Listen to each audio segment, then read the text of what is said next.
agora os detalhes de um crime fora do comum. A história da mulher que encomendou a própria morte. Nossa equipe reconstituiu o plano de uma mente atormentada pelo sentimento de rejeição. Uma só mulher e duas faces. Giovana, a advogada, era considerada muito inteligente e tinha um futuro brilhante pela frente. Giovana, a mulher, tinha uma história de depressão. Alternava momentos de alegria com profunda solidão e tristeza.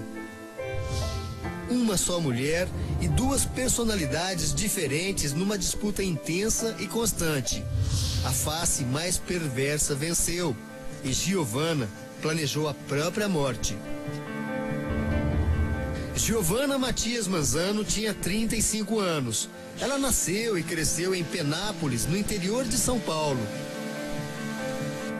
Na adolescência, já manifestava sinais de depressão, doença que na época foi controlada com a ajuda de medicamentos. Giovana só deixou Penápolis quando se casou aos 23 anos e se mudou com o marido, Adriano Cavalieri, para Cáceres, no Mato Grosso. Foi lá que a doença se manifestou de forma mais frequente e perigosa. Quando ainda morava em Cáceres, Giovana teve várias crises depressivas e tentou o suicídio 3 vezes. Depois da última tentativa, o marido ligou para a família dela e pediu ajuda. Queria que Giovana fizesse um tratamento psicológico no estado de São Paulo. No começo deste ano, ela voltou para Penápolis e aqui, com a ajuda dos médicos, da família e dos novos amigos, Giovana deu sinal de melhoras. A advogada parecia ter recuperado a autoestima. Ela comprou um carro 0 quilômetro e tinha uma cirurgia de lipoaspiração marcada para o final deste mês.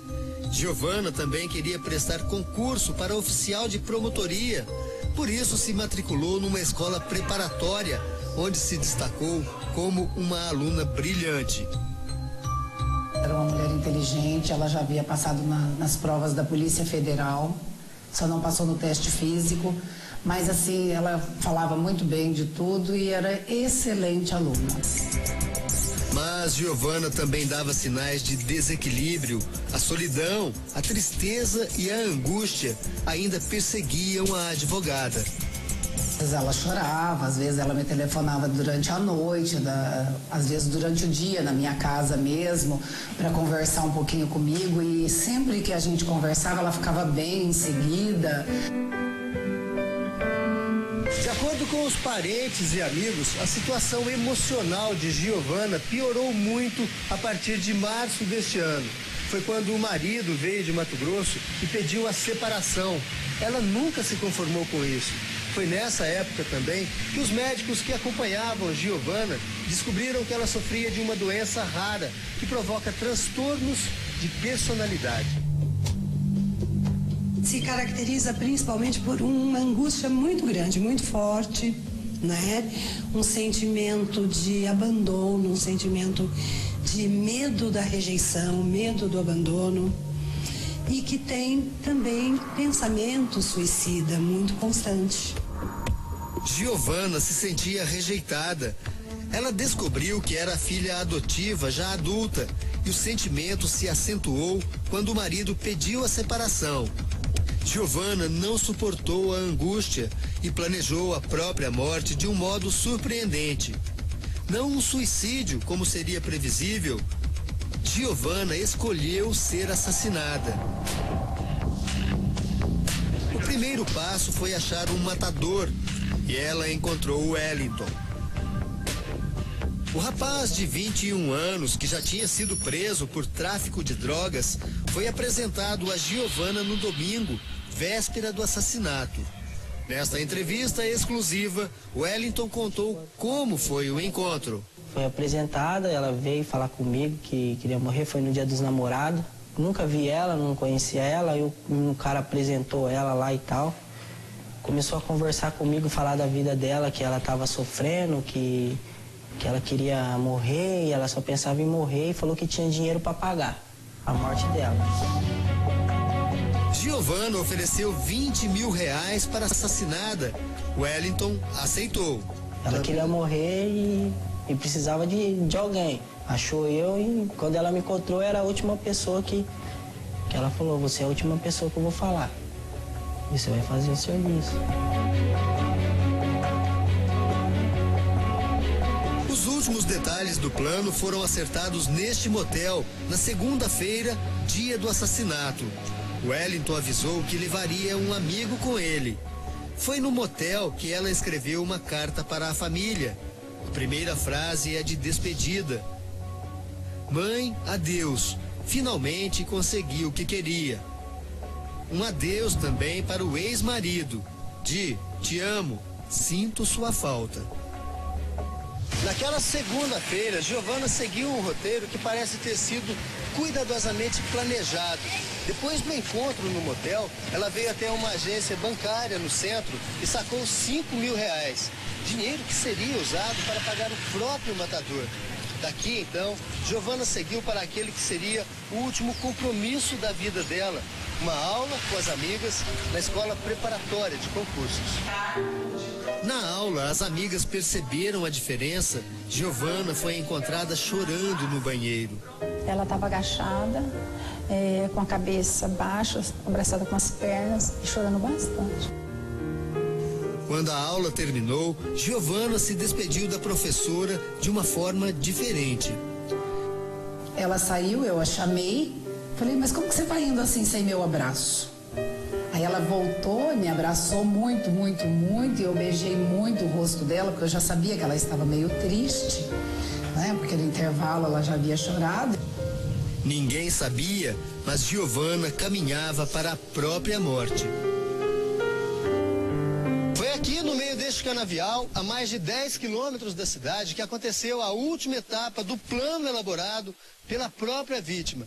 Na madrugada do dia 13, Giovana veio até este lugar dirigindo o próprio carro e trouxe junto os 2 rapazes contratados por ela. Exatamente neste lugar, eles colocaram fogo no veículo.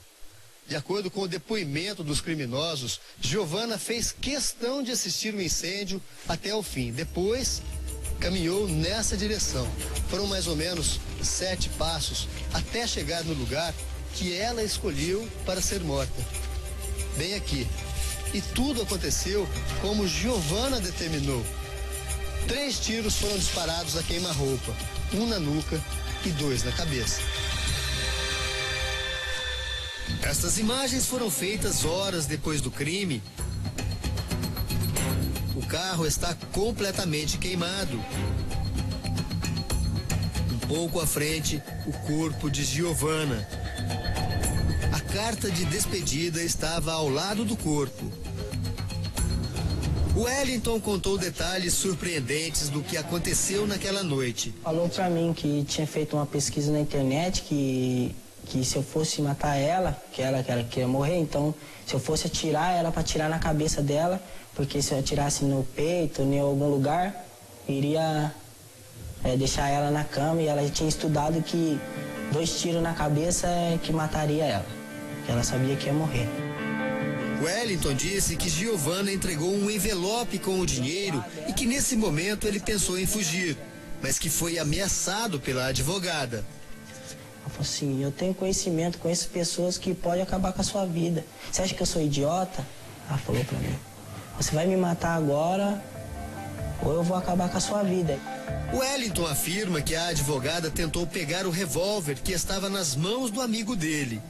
Ela já se precipitou e foi pra pegar o revólver, foi naquele vucu-vucu que eu peguei o revólver dele, que eu tava do lado dele, que eu atirei nela de relance, assim, pegou de lado. E ela caiu, aí eu não sabia se ela estava viva ou estava morta. Eu já tinha atirado nela, já estava ferrado naquele momento, deu que eu atirei e ó, dei mais um tiro e saí correndo. Só no dia seguinte, Wellington abriu o envelope com o pagamento e teve uma surpresa. Giovana não pagou os R$20.000 prometidos. Tinha só R$2.000 e o resto era só papel picado dentro de um envelope de banco, que ela já tinha planejado. Já tinha cortado, estava tudo certinho já. Ela já sabia o que ela queria. O Wellington foi preso 10 dias depois. A polícia descobriu que no dia do crime ele tinha sido visto com Giovana e comprovou que os rastros no canavial foram deixados por um par de tênis encontrado na casa de Wellington. O cúmplice de Wellington responde ao inquérito em liberdade. Ele alega que não sabia do plano de assassinato e que ia apenas ajudar a queimar o carro para aplicar o chamado golpe do seguro. Uma mulher inteligente, jovem, com oportunidades pela frente, mas vencida por uma doença implacável. Teria sido possível evitar um desfecho tão trágico para a vida de Giovana? A família não quer se pronunciar. Ficaram só as palavras de despedida e um desabafo. Não aguento mais sofrer. Um pedido de ajuda que chegou tarde demais.